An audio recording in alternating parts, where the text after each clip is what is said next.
Conference, Jammu Kashmir National Conference, काजी साजी doctor Farooq Abdullah, काजी आवाम जनाब उमर अब्दुल्ला साहब, जनाब उमर अब्दुल्ला साहब, जम्मू कश्मीर नेशनल कॉन्फ्रेंस।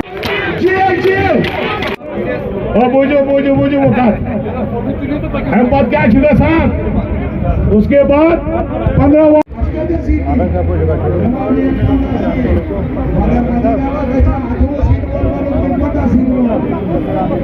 और अभी तक परफॉर्मेंस टीम की बड़ी बेहतरीन रही है।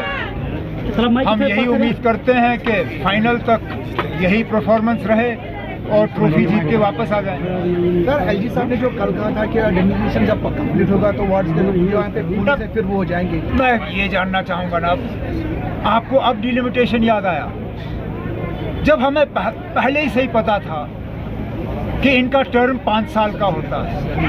2018 में इलेक्शन हुए, 2024 में इलेक्शन होने चाहिए, तो क्या 22 में आप ये शुरू नहीं कर सकते थे? 22 में आप डिलिमिटेशन करते, वक्त पे इलेक्शन होते, लोगों को एक हुकूमत का जो टियर है वो मिल जाता। असेंबली आप कर नहीं रहे हो। कम से कम जो आपने सुप्रीम कोर्ट में कहा, जो आपने बाकी मुल्कों को दिखाया जनाब यहाँ 3 टियर सिस्टम है, एक एक करके आपने वो तमाम टियर ख़त्म किए। मुझे डर इस बात का है कि खुदा न खास्ता कोई बहाना बना के ये मत हमारा पार्लियामेंट के जो है वो भी इलेक्शन ये खा जाएंगे। ये लोग ना कहने के लिए तो जमहूरियत में भरोसा रखते हैं, लेकिन इनका जमहूरियत में भरोसा जो है वो लखनपुर पे ख़त्म हो जाता है। जमहूरियत का जो है इन्होंने जम्मू कश्मीर में तहस नहस किया है और बदकिस्मती से कहना पड़ता है आगे भी करते आएंगे। और इसमें इलेक्शन कमीशन भी कसूरवार है। पता नहीं उनकी हिम्मत को क्या हो जाता है जम्मू कश्मीर में। देखिए, हिम्मत करके वो इलेक्शन का ऐलान करें, यहाँ लोगों को अपनी आवाज़ जो है बुलंद करने का मौका मिले। मैं दुकान नहीं चलाता हूँ, मैंने कभी दुकान चलाया नहीं है, क्योंकि दुकान में सौदाबाजी होती है। मैंने कभी सियासत में रह के सौदाबाजी नहीं की है। सियासत की है, सियासत करता हूँ, करता रहूँगा। हुकूमत की है, आज नहीं कर रहा हूँ, अल्लाह ताला ने चाहा तो कभी करूँगा। जहाँ तक रही हुकूमत को गिराने की साजिश, इसमें मुझे और कुछ कहने की ज़रूरत ही नहीं है। अल्ताफ़ बुखारी साहब ने सारा क्लियर कर दिया है कि 2010 में क्या हो रहा था। ये साजिश पहली बार नहीं हुई है। शेर कश्मीर के साथ 1953 से ये सिलसिला शुरू हुआ, आज तक होता रहा है, आगे भी होगा ना। ये कह रहे हैं कि गुलाम हसन मीर की वजह से ही उन्होंने टंगमर्ग में जलसा कराया और हुकूमत उस वक्त बन गई है।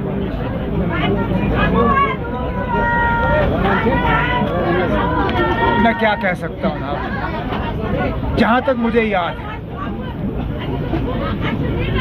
टंगमर्ग में कोई जलसा नहीं हुआ। टंगमर्ग में ऑल पार्टी एमपीज़ की मीटिंग बुलाई गई थी। उनको वहाँ ज़मीनी सतह पे हालात जो है वो दिखाए गए थे। लोगों की नाराज़गी जो है उसका थोड़ा सा हम मरकज़ को दिखाना चाहते थे कि यहाँ हालात पूरी तरह से ठीक नहीं है।